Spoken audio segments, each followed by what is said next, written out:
Namaskar. Welcome to these shlokas.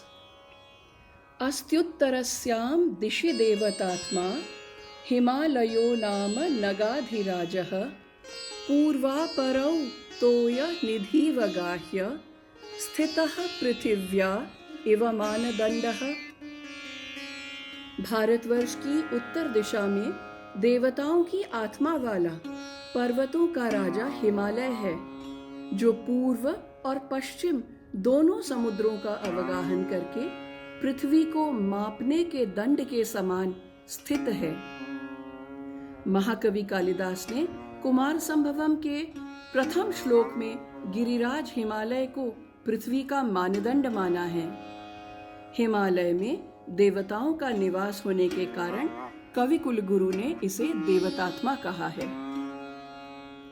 The opening verse of Kalidasa's Kumara Sambhavam describes the glory and enormity of the Himalayas.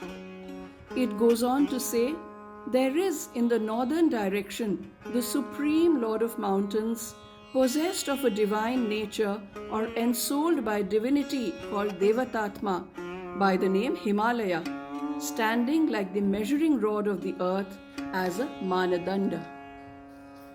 Swami Vivekananda referred to the Himalayas as the protector of India, not only from the icy blasts blowing from the Arctic region, but also from the deadly and destructive incursions by invaders.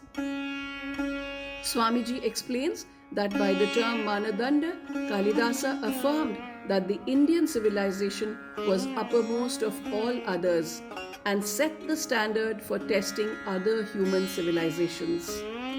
Literally, Himalaya means the abode of snow, where Him is snow and Alay abode. In ancient Sanskrit texts, Himalaya was addressed as Himavan, coming from Himavat, a Hindu deity who is the personification of the Himalayan mountain range. The Himalayas form the heartland of the gods and their resting place. The topography of the majestic Himalayas ranges from snow-capped peaks to lush green valleys and gives birth to scores of rivers. It is believed that Giriraj Himalay was married to Mena and their daughter is Parvati, owing to the origin Parvat. Parvati is also known as Shailaputri, Shaila meaning mountain and Putri, daughter. Being the abode of Lord Shiva and Parvati, the Himalayas personify the unreachable and being endless. In other words, the Himalayas is an enigma. Thank you for listening to these shlokas. Namaskar.